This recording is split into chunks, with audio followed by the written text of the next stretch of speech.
Good morning students. बीडीएमएल शिक्षण संस्थान की ज्योग्राफी ऑनलाइन क्लास में सभी विद्यार्थियों का स्वागत। तो बच्चों, आज से पूर्व की जो कक्षा थी उसमें हमने जनसंख्या की घनत्व की बात की थी। कहाँ जनसंख्या घनत्व अधिक है, किन क्षेत्रों में जनसंख्या घनत्व कम है। इसके बाद जनसंख्या घनत्व की स्थिति की बात की थी। 1901 में जो जनसंख्या घनत्व था 77 व्यक्ति प्रति वर्ग किमी था, जो 2011 में बढ़कर 382 व्यक्ति प्रति वर्ग किमी हो गया। दिनों दिन प्रतिदिन जनसंख्या का जो घनत्व की स्थिति है, घनीपन की स्थिति है, वो बढ़ती जा रही है, क्योंकि जनसंख्या बढ़ रही है और जो भूमि का धरातल का जो क्षेत्र है वो सीमित है। सीमित होने के कारण जनसंख्या घनत्व में लगातार वृद्धि हो रही है। अब जनसंख्या के वितरण को प्रभावित करने वाले कुछ कारक हैं, उन कारकों का अध्ययन करते हैं। जनसंख्या वितरण को प्रभावित करने वाले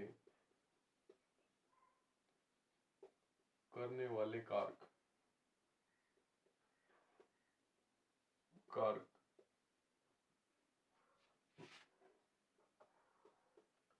जनसंख्या वितरण को प्रभावित करने वाले मुख्य कारक कुछ है जिसका हम अध्ययन करेंगे। वैसे तो जनसंख्या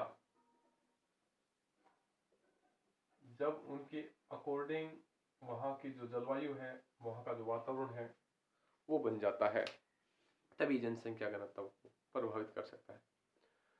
जनसंख्या का असमान वितरण की बात की थी। दिल्ली में केंद्र शासित प्रदेश है, वहां जनसंख्या 11,297 वर्ग किमी है, जो बहुत ही अधिक जनसंख्या घनत्व को दर्शाती है। उसके बाद बात की थी अरुणाचल प्रदेश में बहुत ही कम जनसंख्या घनत्व की स्थिति है, जहां 17 व्यक्ति प्रति वर्ग किलोमीटर निवास करते हैं। कहाँ 11,297 दिल्ली का घनत्व है और अरुणाचल प्रदेश का जो घनत्व है वो है 17 व्यक्ति प्रति वर्ग किलोमीटर। तो इससे अंदाजा लगाया जा सकता है दिल्ली में क्या विशेषता है, अरुणाचल प्रदेश में क्या विशेषता है कि जनसंख्या घनत्व अधिक और कम होने का कारण है। जनसंख्या का घनत्व का अधिक और कम होने का कारण मित्रों ये है कि दिल्ली एक केंद्र शासित प्रदेश है, विकसित क्षेत्र है, औद्योगिक विकास अधिक है, परिवहन के साधन अच्छे हैं, स्वास्थ्य सुविधाएं अच्छी हैं, चिकित्सा क्षेत्र की बात करें, शिक्षा के क्षेत्र की बात करें, किसी भी क्षेत्र की अगर बात करें तो दिल्ली एक विकसित क्षेत्र की श्रेणी में आता है। केंद्र शासित प्रदेश है और राजधानी होने के कारण वहाँ जनसंख्या घनत्व अधिक पाया जाता है, क्योंकि उस क्षेत्र में लोगों को रोजगार मिल जाता है। रोजगार मिलने का मुख्य कारण है यातायात सुविधाएं अधिक होना। इनके अलावा जो भी कार्यालय है वो कार्यालयों को होना उस क्षेत्र में, औद्योगिक विकास अधिक होना, इस वजह से वहाँ लोगों को रोजगार मिल जाता है। परिवहन के साधनों में, टैक्सी वगैरह में लोगों को रोजगार मिल जाता है। इस कारण जनसंख्या घनत्व दिल्ली में अधिक है। झुग्गी झोपड़ियाँ भी दिल्ली में अधिक पाई जाती हैं। काफ़ी असमानता की स्थिति भी देखी जाती है दिल्ली के अंदर, तो वहाँ जनसंख्या घनत्व अधिक है, क्योंकि वो विकसित क्षेत्र होने के कारण। अब बात होती है अरुणाचल प्रदेश में जनसंख्या घनत्व कम होने के कारण। मित्रों, अरुणाचल प्रदेश में जनसंख्या घनत्व कम होने के कारण है कि उन क्षेत्र में पर्वतीय भाग है, पहाड़ी भाग है, ऊबड़ खाबड़ क्षेत्र है, तो लोगों की अनुकूल परिस्थितियां नहीं हो पाती हैं। जैसे ही लोगों की अनुकूल परिस्थितियां नहीं होती हैं तो वहाँ पर लोग अपना जीवन यापन करने में कठिनाई महसूस करते हैं, और वहाँ का जो कठिनाई का वातावरण है वो लोगों को भाता नहीं है, और लोग उस क्षेत्र से दूसरे क्षेत्र की ओर पलायन करते हैं। कृषि योग्य भूमि भी वहाँ नहीं है, क्योंकि पर्वत पहाड़ी पथरीला भाग है, इस कारण जनसंख्या घनत्व वहाँ कम पाया जाता है। अब बात करते हैं जनसंख्या के वितरण को प्रभावित करने वाले कारकों की। इससे पहले हम एक बात कर लेते हैं कि सर्वाधिक जनसंख्या जो अधिक और अति उच्च या अति उच्च घनत्व वाला जो क्षेत्र है, 500 व्यक्ति प्रति वर्ग किलोमीटर से अधिक है, उसे अति या उच्च श्रेणी में रखा गया है। जैसे बिहार, यूपी आदि उन क्षेत्रों में नदियां होने के कारण वहाँ पर कृषि कार्यों के लिए लोग उन क्षेत्रों में नदियों के किनारे जल प्राप्ति हो जाती है, उस कारण से वहाँ जनसंख्या घनत्व अधिक हुआ। उसके बाद मध्य वर्ग का है 250 से 500 व्यक्ति प्रति वर्ग किमी है, तो मध्य वर्ग में रखते हैं। सामान्य घनत्व वाला जो क्षेत्र है 101 से 250 के जो मध्य में है वो सामान्य घनत्व में है, तो राजस्थान की स्थिति है सामान्य जनसंख्या घनत्व की श्रेणी में आता है, क्योंकि राजस्थान का जो जनसंख्या घनत्व है 200 व्यक्ति प्रति वर्ग किमी है।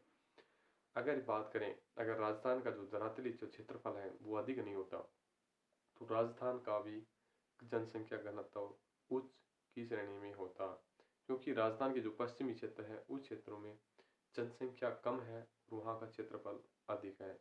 61% भाग पर 39% जनसंख्या निवास करती है पश्चिमी क्षेत्र में, और दक्षिणी पूर्वी जो क्षेत्र है वो 39% भाग पर लगभग 60% 61% जनसंख्या निवास करती है। तो राजस्थान के जो पश्चिमी क्षेत्र की अपेक्षा पूर्वी क्षेत्र में जनसंख्या का घनत्व अधिक होता है, क्योंकि वहाँ विकसित क्षेत्र है, औद्योगिक क्षेत्र विकास हो गया, जलापूर्ति है, समतल भाग है, इन कारणों से जनसंख्या घनत्व अधिक होता है। तो इन्हें जनसंख्या के वितरण को प्रभावित करने वाले कारक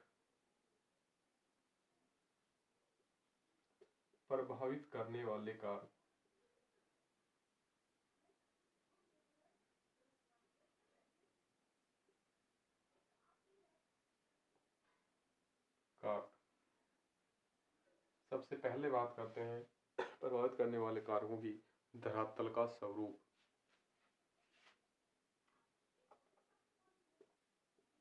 धरातल मित्रों, सर्वाधिक जनसंख्या को प्रभावित करता है उस क्षेत्र का धरातल। धरातलीय क्षेत्र के विभिन्न क्षेत्रों में कहीं पर्वत हैं, कहीं पठार हैं, कहीं मैदान हैं, कहीं खाड़ी है आदि के कारण जनसंख्या का असमान वितरण पाया जाता है। क्योंकि जो समतल भाग है उन क्षेत्रों में यातायात सुविधाएं उपलब्ध हो जाती हैं, कृषि कार्य कर सकते हैं और भी अन्य आवश्यक सामग्री वहां से प्राप्त कर सकते हैं। पर्वत पठार है, इन क्षेत्रों में जनसंख्या घनत्व कम होने का कारण, जनसंख्या कम पाए जाने के कारण है कि वहां पर न तो यातायात सुविधा विकसित हो पाती है, न ही कृषि कार्य हो पाता है, न ही वहां कोई संसाधनों की प्राप्ति हो पाती है। तो उबड़ खाबड़ भाग होने के कारण वहां अत्यधिक जनसंख्या घनत्व नहीं होता है, कम जनसंख्या होती है। जिन क्षेत्रों में उबड़ खाबड़ भाग नहीं होता है, समतल भाग होता है, उस क्षेत्रों में जनसंख्या का जमाव अधिक पाया जाता है। जैसे कृषि योग्य भूमि, समतल मैदानी भाग, नदियों के पास का क्षेत्र जैसे उत्तर प्रदेश, बिहार, पश्चिम बंगाल या करें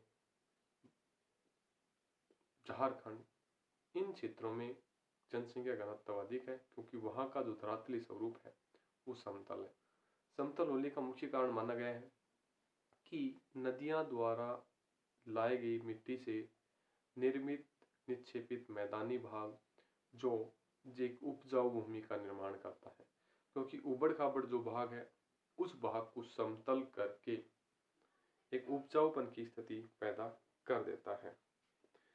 गंगा यमुना का जो मैदानी भाग है यहाँ जनसंख्या का जमाव अधिक होता है, तो समतल धरातल नदियों द्वारा बहाकर लाई गई उपजाऊ जलोढ़ मिट्टी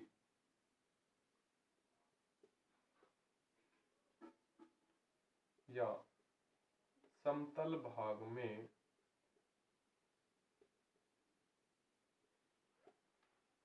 जनसंख्या का जमाव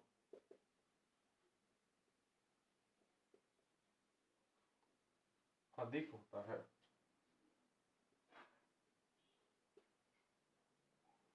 अधिक पाया जाता है। इसके विपरीत जो ऊबड़ खाबड़ भाग है वहां जनसंख्या का जमाव कम पाया जाता है।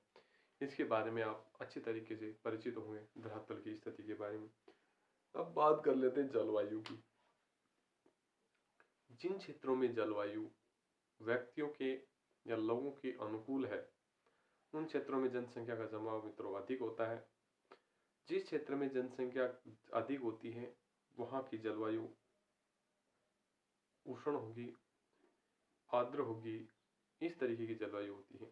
जिस क्षेत्रों में जनसंख्या का जमाव कम होता है वहाँ जलवायु की स्थिति अति उष्ण, अति आर्द्र, अत्यधिक शीत आदि की स्थिति होती है जो जनसंख्या को प्रभावित करती है, उनके विपरीत प्रभाव डालती है।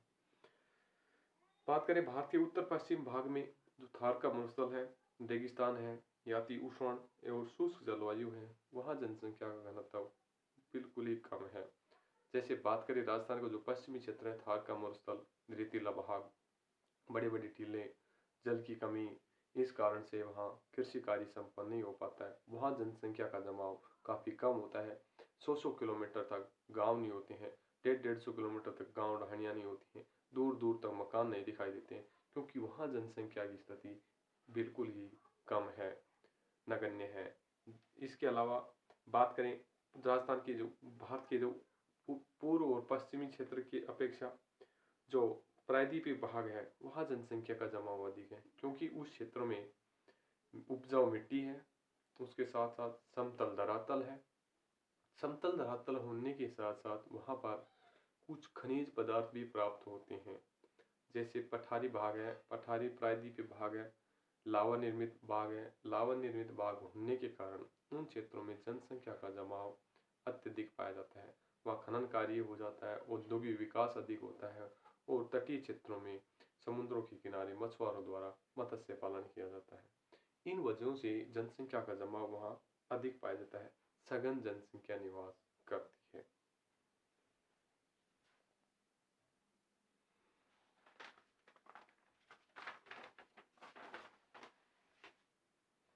तो जलवायु है ना, जलवायु अति शीत, अति आर्द्र एवं शुष्क रेगिस्तानी भाग, रेगिस्तानी भाग में जनसंख्या का जमाव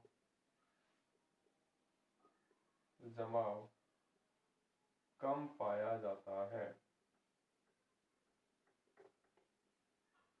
ये है वहाँ की जनसंख्या को प्रभावित करने वालों की स्थिति जलवायु के बारे में। अब हम बात करते हैं जल की प्राप्ति। जल प्राप्ति क्षेत्र।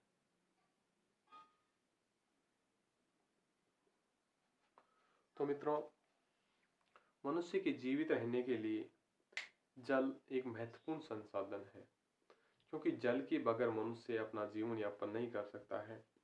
पल पल, मिनटों मिनट, कण कण में जल की आवश्यकता होती है। सबसे पहले मनुष्य को श्वास की आवश्यकता होती है, श्वास के बाद दूसरे जो वायु की आवश्यकता होती है। अगर वायु के बाद दूसरा स्थान माने तो जल की है।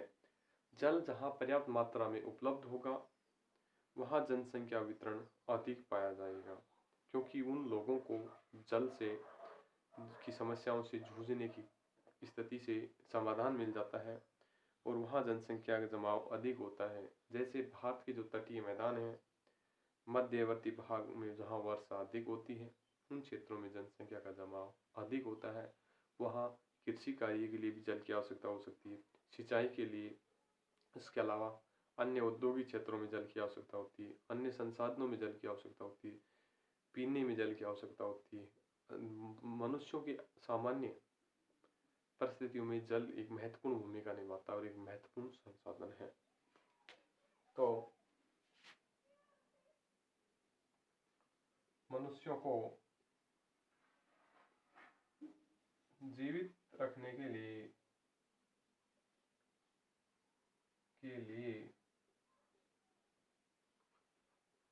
जल एक महत्वपूर्ण संसाधन है।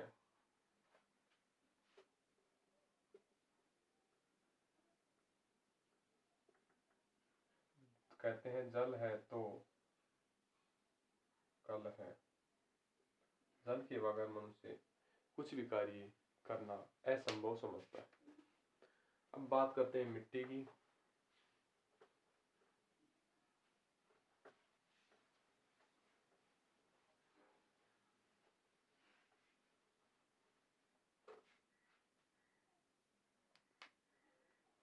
मिट्टी, मिट्टियाँ।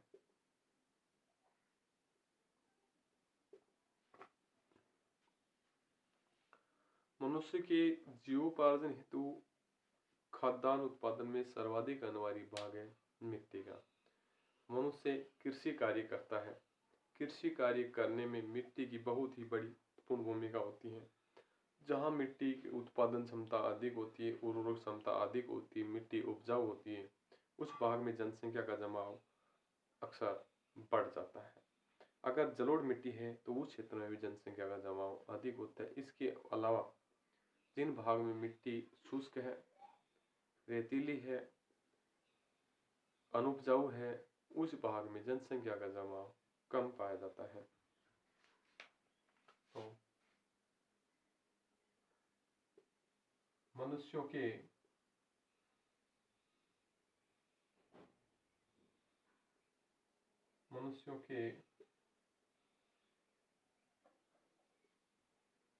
जीवोपार्जन हेतु मिट्टी की महत्वपूर्ण भूमिका होती है। जीविका उपार्जन हेतु महत्वपूर्ण भूमिका होती है, जिसमें उपजाऊ जलोढ़ मिट्टी होती है। उस भाग में जनसंख्या का जमाव अधिक होता है। इसके बाद बात करते हैं खनिज संसाधन।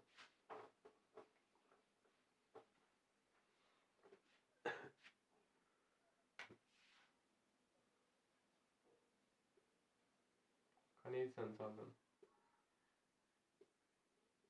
बच्चों, जिस क्षेत्र में खनिज की प्राप्ति हो जाती है, पर्याप्त मात्रा में उपलब्ध हो जाता है, वहाँ जनसंख्या का जमाव अधिक होता है, क्योंकि लोगों को औद्योगिक और यातायात के साधनों में एक रोजगार का साधन प्राप्त हो जाता है। यातायात के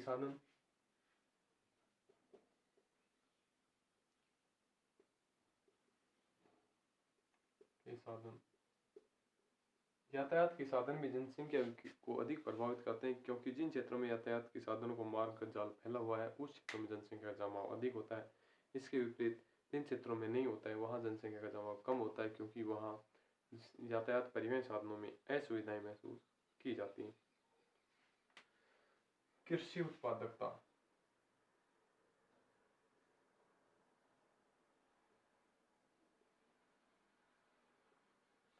जिन क्षेत्रों में उपजाऊ मिट्टी होती है, जलोढ़ मिट्टी होती है, जैसे हरियाणा, उत्तर प्रदेश आदि क्षेत्रों में जनसंख्या का जमाव अधिक होता है। इसके विपरीत इसके जो रेतीला भाग है, वहाँ जनसंख्या का जमाव कम होता है। अगला है सामाजिक एवं आर्थिक कारक। जिन क्षेत्रों में सामाजिक शांति होती है, रहन सहन, खान पान की अच्छी सुविधाएं होती हैं, राजनीतिक कारक ठीक होते हैं, लोगों की सहायता करने का वहाँ माध्यम होता है, तो उन क्षेत्रों में लोग बेझिझक होकर अपनी जनसंख्या का जमाव करते हैं।